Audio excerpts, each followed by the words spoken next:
Arqueologia Bíblica, Parte 3. O Êxodo. Êxodo significa saída, emigração. É o nome da história bíblica que narra a saída dos hebreus do Egito. Os hebreus ficaram por 430 anos no Egito, Êxodo 12:40. E a escravidão do povo hebreu durou cerca de 400 anos. Até que Deus escolheu um homem chamado Moisés para libertar o povo hebreu da escravidão. Moisés era um hebreu israelita da tribo de Levi, mas foi criado como filho adotivo da filha de Faraó. Através das 10 pragas lançadas por Deus sobre o Egito, Deus forçou o Faraó a libertar os hebreus e deixá-los ir embora. Porém, após a saída dos hebreus, Faraó se arrependeu de os ter libertado e reuniu o seu exército para perseguir os hebreus. Êxodo 14, do 5 ao 7. Quando os hebreus viram que o exército do Egito os perseguia, temeram muito. Êxodo 14, 10. Moisés disse ao povo que nada tinham a temer, pois veriam com os seus próprios olhos o grande livramento de Deus. Êxodo 14, 13. Deus então ordenou a Moisés que levantasse o seu cajado e estendesse a mão sobre o mar. Êxodo 14, 16. O mar então se abriu de tal forma que um caminho se formou no meio dele, com paredes de água de um lado e do outro. Êxodo 14, 21. E o povo hebreu passou por esse caminho. Eram cerca de 600 mil homens, sem contar as crianças, mulheres e os animais. Êxodo 12, 37 e 38. Os egípcios também entraram por esse caminho, no meio do mar, perseguindo os hebreus. Êxodo 14, 23. No entanto, tiveram problemas com seus carros de guerra e andavam com dificuldade. Êxodo 14, 25.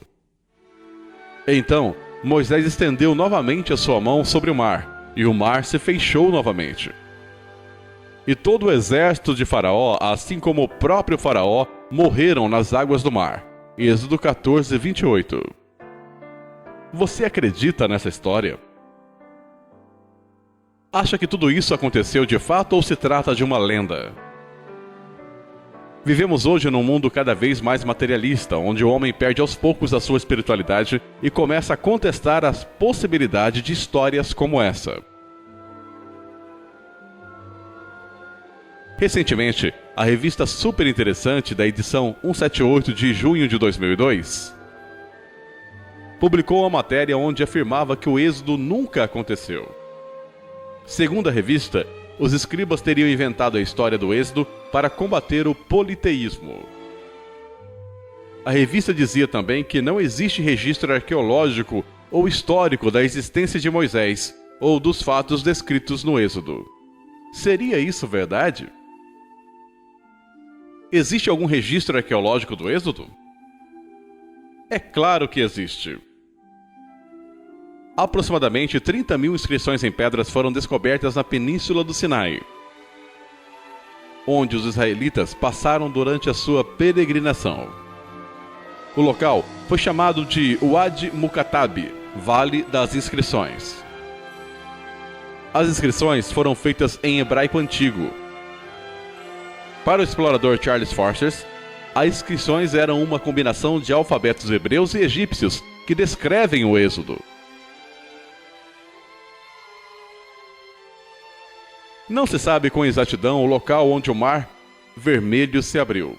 No entanto, provas arqueológicas indicam que foi próximo à praia de Nueiba, no Golfo de Aqaba, no Egito. Essa é a única praia do Mar Vermelho com área grande o suficiente para acomodar a grande quantidade de hebreus acampados. Nessa área, no fundo do mar, foram encontradas rochas agrupadas em linha reta, na beira da planície, fazendo-a parecer uma estrada. Também foram encontradas 2 colunas, uma do lado egípcio e outra do lado árabe, evidenciando ainda mais que aquele foi mesmo o ponto da travessia. A primeira coluna egípcia, encontrada em 1978 na praia de Nueiba, tinha uma inscrição ilegível, destruída pela erosão. Do outro lado do mar, no lado árabe, encontraram uma outra coluna idêntica, em 1984. Algumas palavras escritas nessa coluna puderam ser lidas. São elas: Egito, Edom, Salomão, Morte, Faraó, Moisés e Jeová. Ao que tudo indica, essas colunas foram erguidas por Salomão em honra a Deus, pelo milagre da travessia do Mar Vermelho. Nesse trecho do mar, entre uma coluna e outra, muitas provas arqueológicas foram encontradas. Entre ossos humanos, cacos e outros objetos. Também foram encontradas algumas rodas de charrete biga de 4, 6 e 8 raios. As rodas eram folheadas com metal, ouro com prata, cuja madeira se decompôs com o tempo. Acredita-se que eram dos carros dos oficiais dos egípcios. Charretes e bigas eram os carros de guerra utilizados pelos egípcios. Como essas rodas foram parar no fundo do mar? Somente a Bíblia pode responder.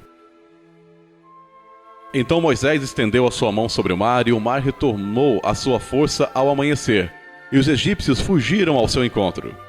E o Senhor derribou os egípcios no meio do mar, porque as águas, tornando, cobriram os carros e os cavaleiros de todo o exército de Faraó, que os haviam seguido no mar. Nem ainda um deles ficou. Êxodo 14, do 27 ao 28. Dê mais uma olhada nessas provas arqueológicas encontradas no fundo do Mar Vermelho e tire as suas próprias conclusões. Osso humano. Agrupamento de costelas humanas. Rodas com eixo.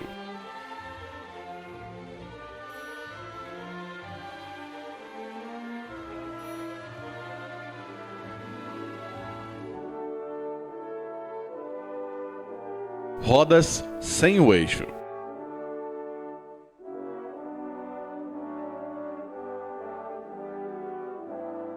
Que Deus te abençoe.